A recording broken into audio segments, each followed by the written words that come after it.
Well, this was a definition of Helter Skelter that Charlie gave. Now, if you look at this White album, it's a Beatles album. There are many other songs. One of them is called Sexy Sadie.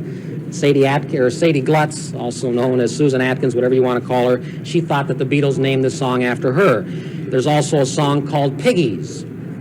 There's also a song... What is it in the Helter Skelter song? Nothing particularly in that song right there, except the definition that Manson gave of it. There's another song in that same album called Blackbirds, talking about blackbirds fixing their wings and rising up. Charles Manson said the blackbird meant the black man. To ignite Helter Skelter, to start the black-white revolution, Manson envisioned that white people would turn against the black man if they thought the black man had committed these 7 murders, and ultimately there would be a civil war between blacks and whites out on the street. Manson told his followers that this would be a bloodbath in the streets of every American city. Manson foresaw that the black man would win this war. But later on, he said the black man, because of inexperience, would simply not be able to handle the reins of power. So we would have to look around at those white people who had survived, who had escaped from Helter Skelter. In other words, turn over the reins of power to Charles Manson and his family. How did you come to the conclusion that this was the motive, Helter Skelter? Well, I've probably spent between 300 and 400 hours interviewing former members of Manson's family, a few of them who are still members of Manson's family, and I came to this conclusion that Helter Skelter, as far out and as unbelievable and as bizarre as it is, was one of the prime motives for these murders. Now, keep in mind, the prosecution does not have the burden of proving motive. We simply offer evidence of motive as circumstantial evidence that it was Manson who ordered these 7 savage murders. What does Helter Skelter mean? Well, where does it come from? To Charles Manson, Helter Skelter means the black man rising up against the white establishment and murdering the entire white race. That is, with the exception of Charlie and his family, who intended to escape to the desert and live in the bottomless pit, a place that he got from Revelation 9, which is the last book of the New Testament. And why did the murders take place?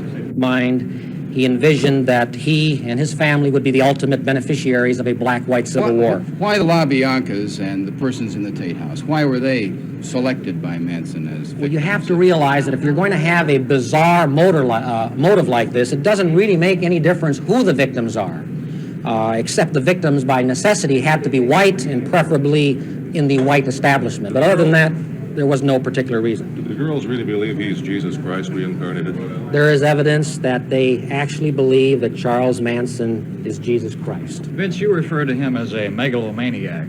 What's your interpretation? Where was this bottomless pit in the desert? Did he really have one? I don't think Mr. Manson had a bottomless pit, but this is what he told his followers. He promised them that they could live in this bottomless pit, and while blacks and whites were murdering themselves out in the street, they would live very comfortably there. Then ultimately, Blackie would come to Manson and say, "Take over, Charlie. We can't handle the reins of power." What specifically in the song, what lines are there that lead you to the Helter Skelter? One who has an insatiable thirst for power, which I think Mr. Manson has.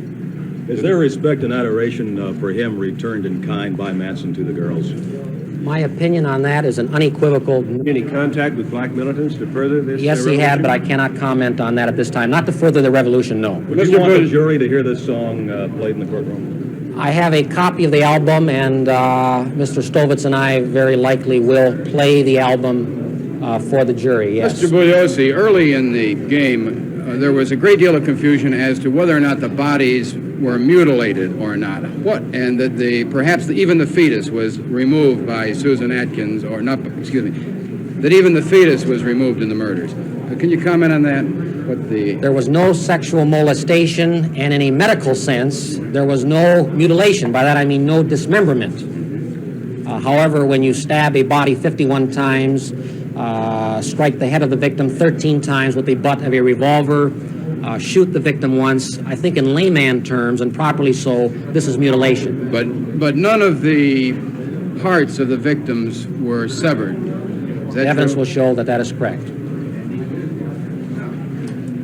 Just how important will the testimony of Sharon Tate's father be in your prosecution, sir? He's not an important witness for the prosecution, but in a big murder trial, you normally put on the entire background, the total picture, and he fits into that picture. Did he work into the hippie families during the investigation of this case? This is what I understand, yes. Well, you can always say that. You know, as I say, perhaps I'll go with, not definitely. I mean, in fact, I think it's a fine little album. And I think the fact that it's got so much on it is one of the things that's cool about it. Because they're very varied stuff, you know, Rocky Raccoon, Piggies, Happiness of Warm Guns, that kind of stuff, you know. I think it's a fine album.